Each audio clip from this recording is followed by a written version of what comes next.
In today's video, we will be discussing Outlook profiles. Now, the idea to understand that a profile in Outlook is very similar to when you want to remove or set a piece of software back to a default when you first got it.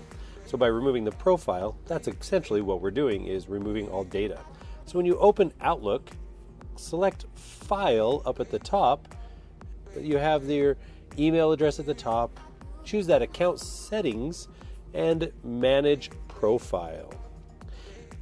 Inside of this Manage Profile setting is where we can actually get to that profile, that storage container for our account in the Outlook program. You'll notice some of the items are blurred on the screen. This is just because I'm doing this project for a company that I do some work for.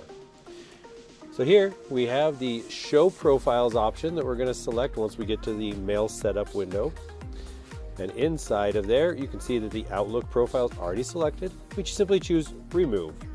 Now with that, it's going to say, hey, be careful. Are you sure you want to remove this? So you're going to delete everything. We're going to go ahead and say yes, that we do want to delete everything. We're using Office 365 for this account, and so removing everything is good. It's still stored on the server.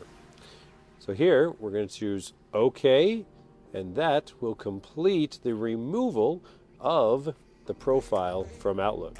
Now you'll notice that we still have the program Outlook open, so it still shows you the email account there it's still there, some other pieces. So we actually need to close the program so that it can refresh and decide, is there really a profile or not. So now that we've gotten to that point, we can go ahead and reopen Outlook.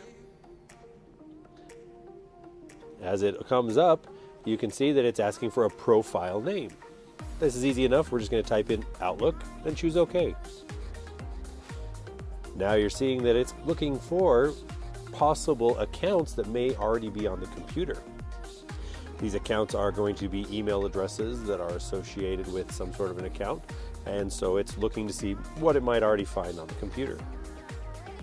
Here, as we enter that email address, we will be able to put that in, choose Connect, and then it will just go out and say, hey, Microsoft, who is this? Where am I? Go to the servers and track down who we are. Now, because I've already used this account on this computer, it's not asking for a password, so you might get a password. But you can see in this dialog box, account successfully added. I've blurred out the name of the account, but down at the bottom, we're not specifically going to be setting up Outlook on mobile at this time, so we're just going to remove that check mark and choose Done. Now that account is there, it's going to go through, it's going to load that profile, and you'll see it says Preparing Outlook for First Use. It's very much like the processes that you see the first time you open Outlook on your computer. Now with that in mind, you'll see that the account is coming up. I've already blurred the account at the very top. I've blurred a lot of the emails that are starting to come in. You can see Microsoft Outlook. Outlook is setting up a local copy of your mailbox. It may be several minutes until all your data is available, but it is definitely reaching the server. It is updating. It is grabbing all of the information and pulling that down. And it will just take a little bit of time for your shared mailboxes, your email, your calendar, your tasks, all the things associated with your Office 365 account to synchronize to the local computer. Thank you very much.